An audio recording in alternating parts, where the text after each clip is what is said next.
In the year of 1453, a 21-year-old Sultan stood at the gates of a city the world believed could never fall. Constantinople, the last shimmering jewel of the once mighty Roman Empire, had weathered over 1,100 years of invasions, plagues, and crusades. Its walls were legendary, its defenses seemingly impenetrable, but everything was different. This time, an ambitious young ruler named Mehmed II arrived with a dream that would shake the world to its very core. This is the story of how a young man became a Mehmed the Conqueror, and how the fall of one city forever changed the course of history. Imagine this. For centuries, Constantinople was the heart of the Christian world, a fortress city straddling two continents, Europe and Asia. It was the gateway to the East, a hub of immense wealth, culture, and power. Emperors had tried and failed to take it. Powerful armies had been broken against its massive Theodosian walls. It seemed like the city was protected by God himself. But Mehmed II saw things differently. He didn't just see walls. He saw a destiny waiting to be fulfilled. He saw the city his ancestors had dreamed of conquering, a prize that would cement his legacy for all time. To achieve the impossible, Mehmed brought with him a revolutionary weapon. Massive cannons, the likes of which the world had never seen. One of them, the basilic, was so enormous it could fire a 1,200-pound cannonball over a mile. For 53 days, the city was pounded relentlessly. The thunderous roar of the cannons was a constant, terrifying drumbeat, announcing the end of an era. The defenders, vastly outnumbered, fought with incredible bravery. But day by day, the once unbreakable walls began to crumble. Mehmed's genius wasn't just in his firepower.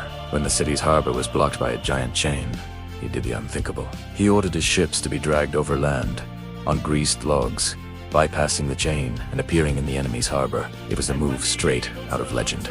On May 29th, 1453, the final assault began. The Ottoman forces poured into the breaches in the walls, and after centuries of defiance, Constantinople fell. The last Roman emperor, Constantine XI, was last seen fighting and dying alongside his soldiers, a final act of courage for a dying empire. With this victory, Mehmed II earned his title, Fatih Sultan Meth, or Mehmed the Conqueror. The fall of Constantinople wasn't just the end of a city. It marked the end of the Middle Ages and the true beginning of the Renaissance in Europe, as scholars fleeing the city brought ancient knowledge with them to the West.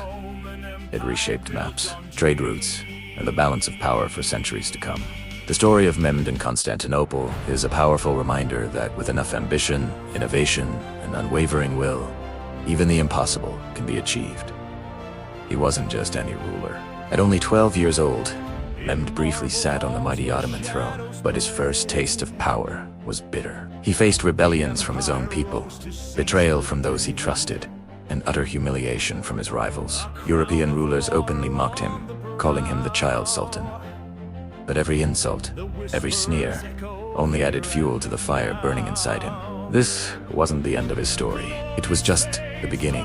When he returned to power at 19, he was a changed man, forged in the crucible of disgrace and driven by a single, burning ambition to prove them all wrong. And how would he do it? By achieving the impossible. He set his sights on a prize that had eluded conquerors for 1,000 years. The legendary, impenetrable city. For centuries, Constantinople was seen as unconquerable. Its defenses were legendary.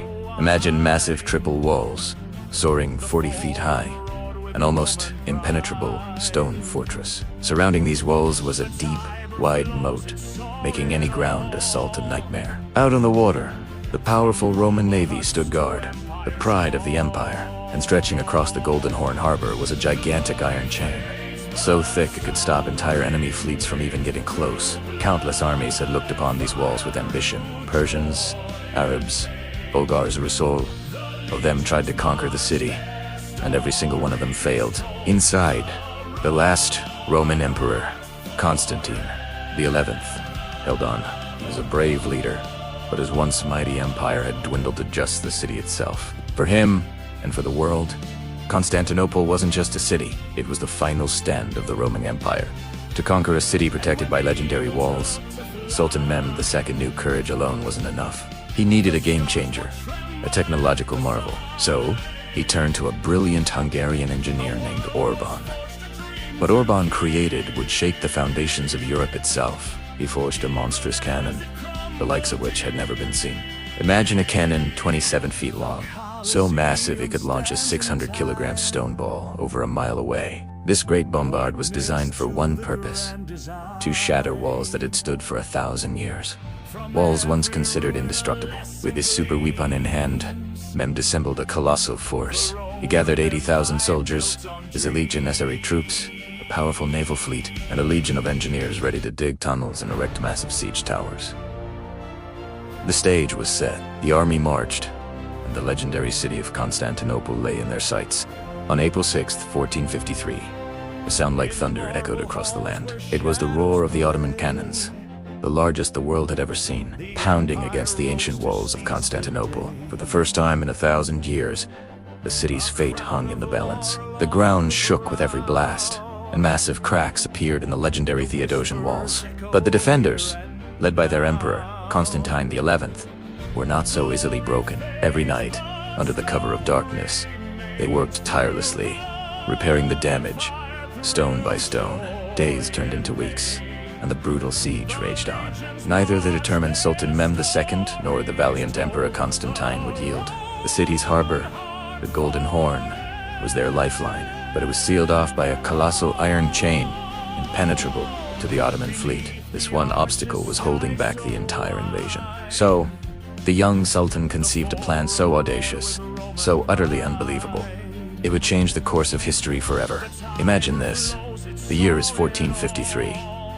The mighty walls of Constantinople have stood for 1,000 years, seemingly unbreakable. The Byzantine defenders are holding strong, their massive chain blocking the Golden Horn, keeping the Ottoman fleet out. The siege is at a stalemate. Sultan Mehmed II, only 21 years old, is getting desperate. He needs a miracle. And what he does next is one of the most audacious moves in military history. He looks at the massive hills surrounding the city and tells his engineers to do the unthinkable: drag the entire Ottoman fleet overland. In the dead of night, an army of men and oxen got to work. They laid down massive greased wooden rails and, one by one, began pulling dozens of warships up and over the steep terrain. When the sun rose over Constantinople, the defenders couldn't believe their eyes. The Ottoman fleet was now inside their harbor. Panic erupted. The game had just changed.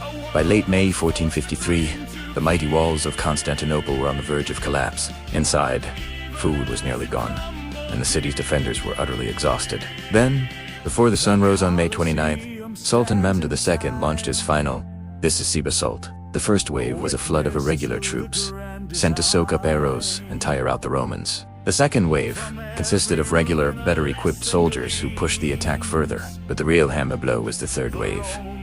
The Janissaries, the Sultan's elite, unstoppable personal guard. In the heat of the brutal fighting, a fatal error occurred. A small gate, the Kirkaporta, was somehow left unlocked. Ottoman soldiers spotted the opening, poured through, and raised their flag on the walls. Panic spread like wildfire, and the city's defenses crumbled. Constantine XI, the last Roman emperor, saw it was the end, refusing to flee.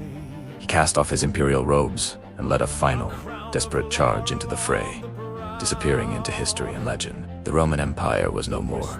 By morning, the unthinkable had happened. The greatest city of the ancient world, the impenetrable fortress of Constantinople, had fallen. A young sultan, only 21 years old, rode his horse through the legendary streets, a scene that countless commanders before him had only dreamed of. He made his way to the magnificent Hagia Sophia, the heart of the Byzantine Empire. Dismounting, he touched the ground with a gesture of humility, a conqueror acknowledging the weight of his victory.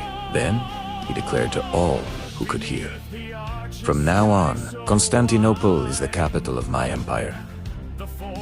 This young man, Mehmed, had achieved what centuries of armies and sultans could not. At just 21, he had redrawn the map of the world.